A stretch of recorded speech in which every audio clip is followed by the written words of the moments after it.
Happy Friday, everyone. Thanks for joining us on this edition of Business Daily. I'm Jaeyong in Seoul. Let's get started with a look at today's highlights.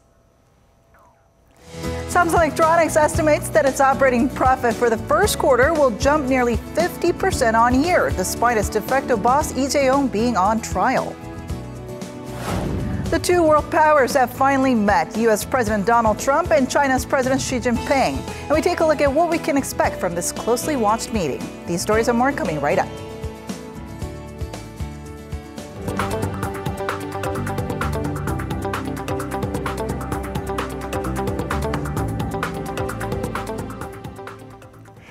Good news for Korea's #1 electronics giant. Samsung has posted strong earnings estimates for the first quarter of this year, backed by sturdy semiconductor sales.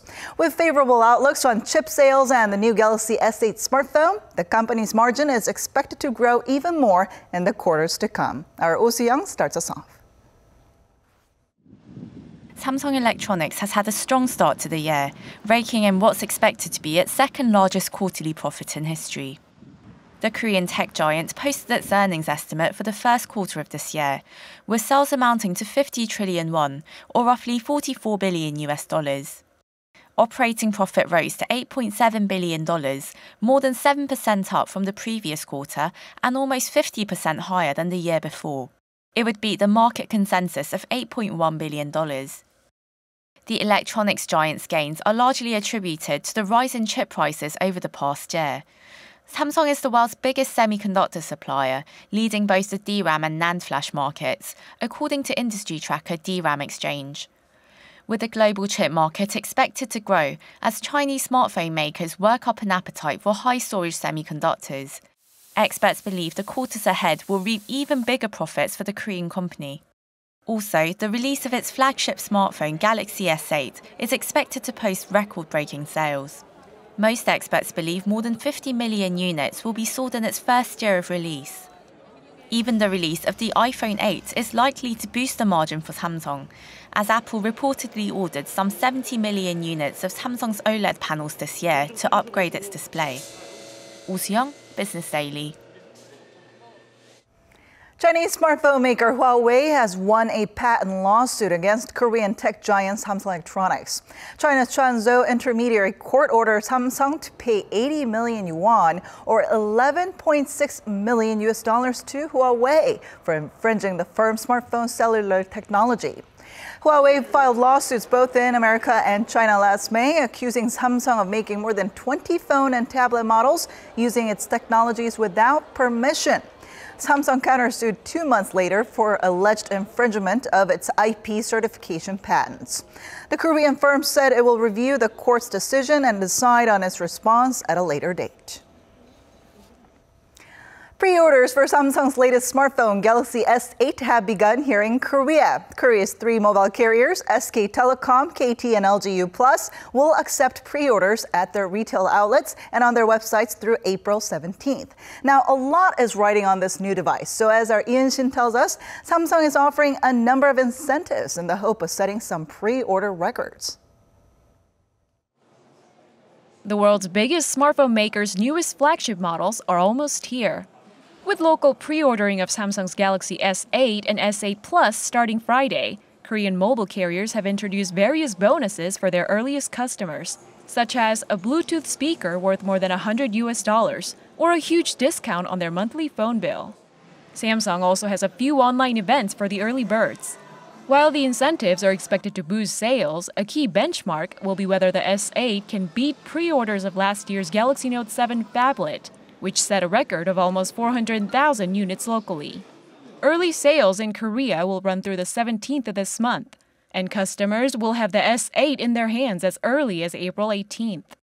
Samsung unveiled the phones in late March, featuring innovative technologies like iris and facial recognition scanners. Earlier this week, U.S. industry analyst DisplayMate gave the S8 its highest ever grade of A+ as the best performing smartphone display. With the S8 and S8 Plus expected in stores around the world later this month, experts say it could bring the tech giant a record $10.6 billion profit in the second quarter. Eunice Kim, Business Daily. Vice Chairman of Samsung Electronics Jaeyong made his first appearance in court today on the opening day of the trial against him. Prosecutors are also expanding their bribery probe and brought Lotte Group Chairman Shin Dong-bin in for questioning today. Our Hwang Ho-jun reports. The trial of Samsung Electronics Vice Chairman Lee Jae-yong has gotten underway following a pre-trial hearing last month. Samsung Group's de facto leader appeared in court on Friday after his arrest 7 weeks ago on charges including bribery, embezzlement, perjury, diverting assets overseas, and concealing gains from a criminal act. Lee is accused of funneling more than $38 million to entities controlled by former President Park Geun-hye's confidant Choi Soon-sil in exchange for support for a 2015 merger of two Samsung affiliates that was deemed critical to cementing Lee's succession to the top of Samsung Group. Lee has previously denied the charges, saying that while Samsung did give money to the foundations, he didn't know Choi controlled them, nor did he expect anything in return. He has also denied there was any extortion from the presidential office. The independent counsel who twice sought to arrest Lee during his 90-day investigation into the corruption scandal that led to the impeachment of Park Geun-hye also appeared in court on Friday. Lee was indicted at the end of February, and by law, the district court must rule on the case by the end of May. If the case were to go to the Supreme Court, the final decision could come out before the end of September. Meanwhile, prosecutors are also expanding their probe into other local conglomerates that may have exchanged bribes for business favors. Prosecutors questioned Lotte Chairman Shin Dong-bin on Friday morning on suspicions the Korean retail giant gave, quote, donations of about $10 million to foundations controlled by Choi, $6 million of which was returned before the prosecutors' probe started. The prosecution is trying to determine whether the donations were given as bribes in exchange for government support for the company's bid to enter the lucrative duty-free business. The Korea Customs Service granted Lotte a license to open a duty-free shop in December. Hwang Ho-jun, Business Daily. Outbound shipments of Korea's main export items like semiconductors, flat panel displays, and petroleum products are likely to see double-digit growth in the month of April and drive up overall exports. This is according to the Ministry of Trade, Industry, and Energy, which evaluated April's export trend in a meeting with 11 major industry associations on Friday. If exports climb this month as well, it would be the 6th consecutive month of gains, the first seen in 64 months. Participants said the improved outlook is largely due to global recovery momentum and rising unit prices. The Trade Ministry says it has been taking measures to resolve the 50 export-related complaints raised in the same meeting during the first 3 months of the year in order to uphold a strong recovery trend. The Korean equity market didn't move much in the last session of the week. Despite robust earnings reports from companies, uncertainty surrounding external market events is still affecting overall market sentiment. To give us a wrap-up of this week's stock market action, we're now joined by our markets contributor, Choi Jin-sak. Hello, Jin-sak. Thanks for having me. All right, so how are things looking on the last day of trading? Volatility on both on the Kospi and the Kosdaq market was relatively limited in today's session. The Kospi fell slightly by 0.05% to close at 2151.73, while the Kosdaq rose by 0.45% to close at 633.32.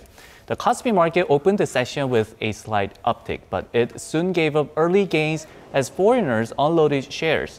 Samsung Electronics said today the company expects consolidated operating profit for the first quarter of 2017 was likely 9.9 trillion Korean won or $8.76 billion US dollars, up some 48% from a year earlier and beating a Reuters poll that predicted 9.4 trillion Korean won.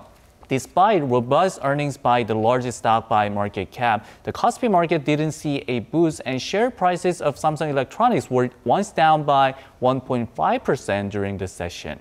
The Kosdaq market fluctuated throughout the session as retail investors were the only net buyers on the market. However, the index managed to stay in positive territory. Then how's the overall weekly performance? I mean, the mixed trend between the Kospi and the Kosdaq has continued for some time now. Exactly. On a weekly basis, the Kospi market fell slightly, while the Kosdaq surged by around 2%. By size, mid-cap stocks led the rally, while both large caps and small caps were sluggish. On the Kospi market, both foreigners and institutional investors unloaded massive amounts of shares, dragging down the entire index. By sector, biotechnology and pharmaceuticals, food and beverage, and communications were good, while auto, steel, and non-steel materials and energy shares performed relatively weakly. Now, although we did have some positive catalysts, the overall picture of the Korean market still seems sluggish. So what are the reasons behind this? And also, what are some of the factors that investors should keep a close eye on in the near term? As Samsung Electronics, which officially kicked off the Q1 earnings season, recorded very robust quarterly results, expectations for the entire earnings season are expected to be raised further. However, external uncertainty prevented the Korean market from going higher. First, the Trump administration conducted missile assaults against Syria. This could raise expectations for an increase in global oil prices, but it can also significantly raise geopolitical risks, which would prevent foreign investors from putting their money into various markets. In the near term, global economic indicators might act as catalysts to give a boost to global markets. First, investors will want to look at how many jobs were created in the U.S. labor market in Friday's report coming out later today. And next week, we have some key data coming out from China as well. So what kind of impact have you seen from these uncertainties on the broader Asian market? I mean, first, how was the overall weekly performance in the Chinese equity market? The Shanghai market has recently been enjoying a decent weekly rally, recording the highest in 2017. The catalyst was Beijing's announcement to create an economic zone in the Xiong'an area in Hebei province in the same way that Shenzhen and Shanghai's Pudong were built. After the news, stocks related to infrastructure construction surged, leading the way in the rally this week. However, America's attack against Syria and cautions about the U.S. and China summit also affected sentiment on the Shanghai market. Experts say investors sold large-cap stocks for profit-taking. Now, the events that you just mentioned also influence the Japanese yen, which will also have direct implications for its equity market. Right. The two assets move inversely because a weaker yen is good for Japanese companies' performance. After the U.S. conducted airstrikes on Syria, we saw Asian equity markets erasing early gains and the yen and oil prices rising sharply. Right after the news, the Nikkei 225 index was down 0.1% after opening the session with an uptick of 0.6%. The market managed to stay in positive territory in afternoon hours, but the yen appreciation was proved to be negative for the market once again. A stronger yen has been affecting sentiment throughout the week. The Nikkei index plummeted by 1.4% yesterday to record the lowest since December 7 of 2016. Since the Japanese market tends to be sensitive to external factors as well as the yen value, the overall picture is still expected to be somewhat gloomy. All right, thank you so much for the nice wrap-up today. Thank you. Employees of small and mid-sized companies here in Korea account for nearly 90% of the country's entire workforce. But smaller companies still see disparity with their biggest peers as a growing source of conflict, a perception that has only gotten worse over the years. Our Jaeyong has the story. Concerns that small and mid-sized companies in Korea have about social conflict appear to be on the rise. According to a survey conducted by Korea Federation of SMEs on about 300 chief executives of small firms, about 84% said they saw the overall level of social conflict as being serious. This is about 9.1 percentage points higher than results from the same survey conducted 5 years ago. Companies saw the biggest source of conflict as being the drastic polarization between big and small firms, with nearly 90% of the respondents saying it was a serious problem. The second greatest challenge was seen as being income disparity among workers. Research organization Korea Small Business Institute says the average monthly paycheck of SMEs stood at about $2,884 last year, only about 63% of levels provided by conglomerates. Overtime pay was also only about 60% of large companies, while its average special pay, including bonuses, remained at only about 29%. The Federation of Small Companies says if this situation goes unresolved, then not only is it likely to affect sales and new business pursuits of small firms, but the economy as a whole, as it will put a dent in growth momentum. In light of such concerns, the government has vowed to increase financial assistance to small firms by injecting about $1.4 billion over the next 10 years in 9 key fields, including AI and virtual and augmented reality. Lee Jaeyong, Business Daily. Data released by the Ministry of Oceans and Fisheries show that businesses associated with ocean ports, offshore plants, and marine equipment takes up nearly 80% of Korea's marine industry. According to a 2015 statistical survey on the nation's ocean industry, among 9 business sectors, 46% involved ports, followed by 27% dealing with shipbuilding and offshore plants. This was followed by businesses that manufacture marine equipment, which accounted for 9%. The top 2 sectors also took up the majority in terms of sales. Of the total revenue earned by ocean industry businesses last year, companies linked to ports and shipbuilding took up 40% each, accounting for over 80% of total sales. The ministry said that it will use the latest data to design policies that can further promote and develop the country's marine industry. China's ban on group tour packages has inflicted a heavy blow on Korea's tourism industry. Now, the ban, announced roughly a month ago, is part of Beijing's unofficial economic retaliation against the deployment of the THAAD missile defense system. Our Kim Hae-sung has more. Seoul is feeling the pain of Beijing's economic retaliation against the THAAD system. The Korea Tourism Organization said Friday that the number of Chinese employees visiting the country on incentive tour packages between January and March this year dwindled to about 10,000, a 65% drop from last year. Beijing banned its travel agencies from selling group tour packages to Korea last month, resulting in tour package cancellations and deferments, which could worsen the situation. Last year, close to half of the 270,000 employees coming to Korea on incentive tour were from China. The KTO said to recoup the loss, it will work to diversify incentive tour packages to attract more people from Southeast Asia and other countries. In February, over 1,000 employees from an Indonesian cosmetics company visited Korea on incentive tours. Thousands of employees from Taiwan and Japan are expected to visit Korea in April and June. Kim Hae-sung, Business Daily.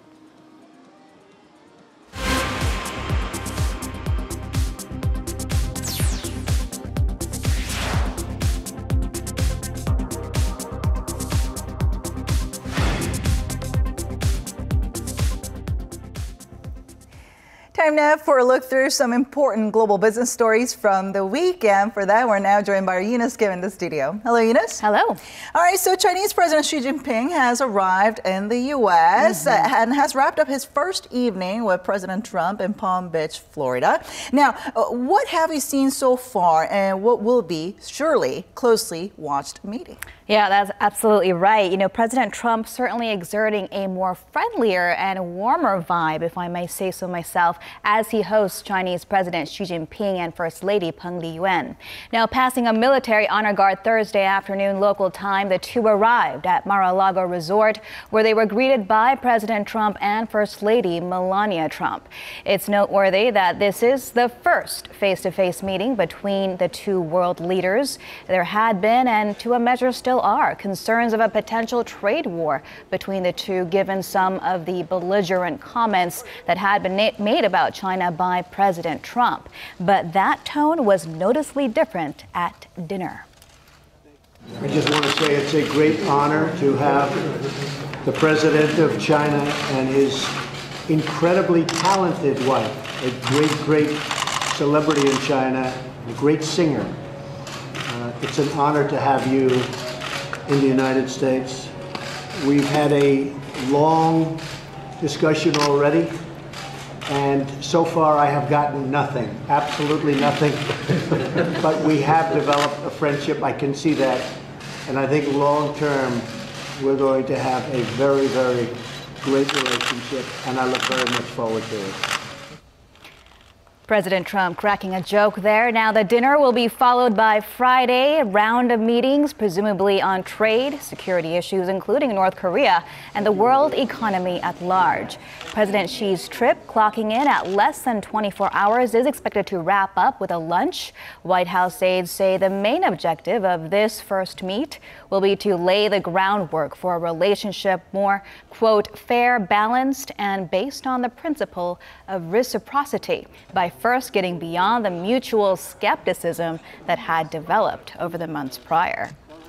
Now, ahead of this meeting, if I remember correctly, Trump did put on his Twitter that this meeting with President Xi will be very difficult, That's right? So, and I think it's notable that this is taking place not at the White House, but at Trump's private resort. Yeah, that's a good point. The Winter White House, as President Trump has called Mar-a-Lago. And according to a Reuters report, Chinese officials were hesitant at first at the idea of having this first meet away from the White House and all the gravitas that would hold. But it appears Trump's camp did make a good case, highlighting the value of being invited to a president's personal space where President Trump can feel more comfortable and at home. But yes, there are certainly no shortage of topics the two sides will need to tackle, one of which is the G2's trade relationship. U.S. Commerce Department data shows the U.S. has consistently imported more than it exported to China over the past decade or so.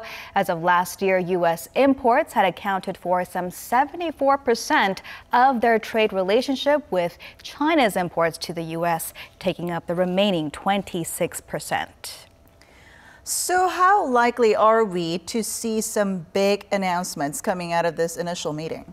So we're not expecting much. At this point, even a joint news conference is not expected. And certainly U.S. business leaders have telegraphed what they'd like to see, like addressing China's unfriendly business climate, i.e. fights over intellectual property, dumping, as well as investment barriers. But reports say for this meeting, no specific topics were actually hammered down in advance. But having said that, assuming Beijing's preparedness, it wouldn't be a surprise if President Xi did offer some sort of a trade concession as a gesture, perhaps something that Trump can tweet about.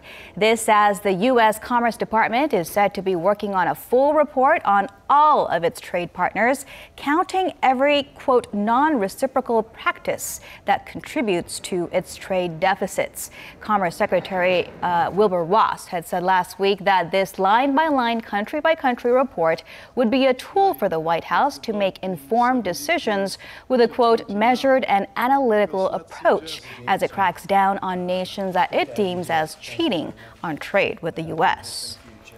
Now let's shift our focus a little bit. Minutes from the last FOMC monetary policy meeting were publicized midweek in the United States, and we hear that the contents from it caused the markets to close lower.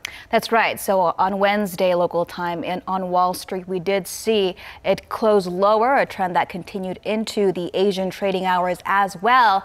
And this was because in the minutes, most Fed policymakers had signaled that they were ready to start trimming down the bank's $4.5 trillion balance sheet sometime this year, as long as those economic data hold up. Now, that's what it had snapped up in Treasury and mortgage securities since launching its quantitative easing program after the 2008 financial crisis. And this is what the Fed's assets look like as percentage of GDP. It reached a high of 25% before tapering some last year. And now, with the U.S. economy picking up, there were opinions the central bank should start unwinding its portfolio, a delicate process that Chair Janet Yellen had likened in the past to having the effect of a rate hike. There was no timetable arrived nor details as to how this would be achieved, but it did say the Fed will do its best to clearly communicate its intentions as they move forward. All right, and we'll keep our eyes on those too. All right, thank you so much for coming in today. You bet.